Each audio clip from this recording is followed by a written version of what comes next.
பாருங்க, இந்த சட்னியை பொறுத்த வரைக்கும் நம்ம தேங்காய்லாம் எதுவும் அரைக்க வேண்டாம். அதாவது தேங்காய்லாம் இந்த சட்னிக்கு எதுவும் போட வேண்டாம். இப்போ இதில் 2 ஸ்பூன் அளவுக்கு எண்ணெய் ஊற்றிக்கலாம். பாருங்க, இதில் 1 ஸ்பூன் அளவுக்கு உளுந்தை சேர்த்துக்கலாம். 1 ஸ்பூன் அளவுக்கு கடலைப்பருப்பை சேர்த்துக்கலாம். 1 இனுக்கு அளவுக்கு கருவேப்பிலை சேர்த்துக்கலாம்.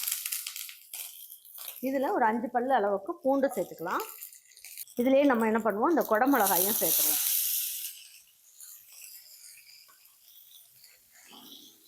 குடமிளகாயும் நல்லா ஃபஸ்ட்டு எண்ணெயிலே நல்லா வதக்கிடுவோம். வதக்கிட்டு இதில் 2 பெரிய வெங்காயம் இதையும் வந்து நல்லா கட் பண்ணி எடுத்து வச்சுருக்கேன்.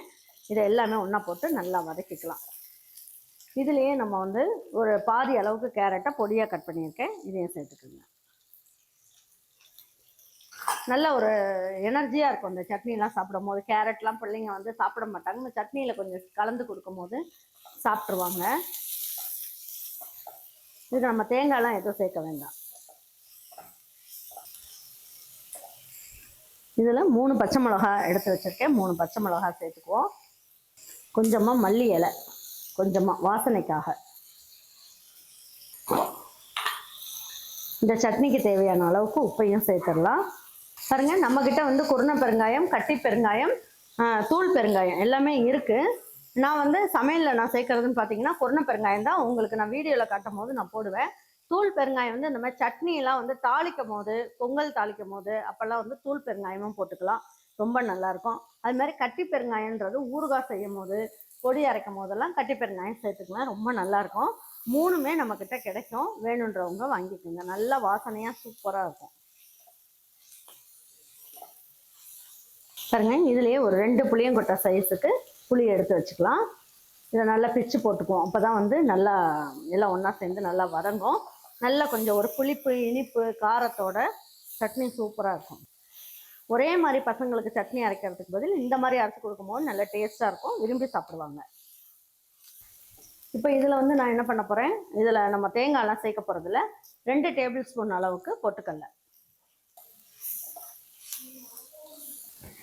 இந்த சட்னியை வந்து நம்ம சாதத்துலேயும் போட்டு சாப்பிட்லாம்.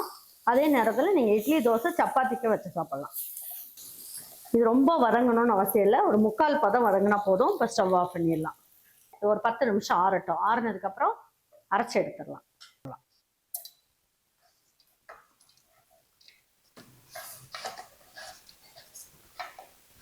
பாருங்க, இப்போ வந்து நான் என்ன பண்ண போகிறேன், அப்படியே நான் அரைக்கிறேன். தண்ணியெல்லாம் அதை ஊற்றலை. தேவைன்னா பார்த்துட்டு கொஞ்சமாக தண்ணி சேர்த்துக்கலாம்.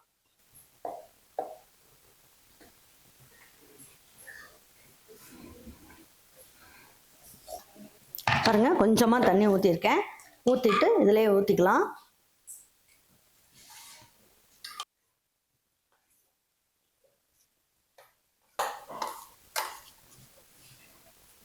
பாருங்க, இந்த அளவுக்கு தளதளன்னு இருந்தால் போதும். சட்னி ரொம்ப நல்லாயிருக்கும்.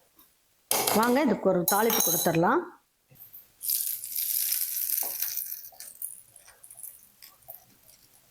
ஒரே மாதிரி சட்னி அரைக்காமல் இந்த மாதிரி நீங்கள் இதெல்லாம் கலந்து அரைச்சி பாருங்கள். டேஸ்ட் வந்து வேறு லெவலில் இருக்கும். இது சாதம், சப்பாத்தி, அதுக்கப்புறம் இட்லி, தோசை எல்லாத்துக்குமே ரொம்ப நல்லாயிருக்கும். சாதத்தில் வந்து இதை போட்டு நல்லெண்ணெய் ஊற்றி பிணைஞ்சு சாப்பிட்டு பாருங்கள். வேறு லெவலில் இருக்கும். இட்லி, தோசை, சப்பாத்தி எல்லாத்துக்குமே ரொம்ப நல்லாயிருக்கும். ட்ரை பண்ணி பாருங்கள். ட்ரை பண்ணி பார்த்துட்டு உங்களுடைய வேல்யூபிள் கமெண்ட்ஸ் சொல்லுங்கள். தேங்க்யூ ஃபார் வாட்சிங் ஈரோடு அம்மாச்சி சமையல். தேங்க்யூ.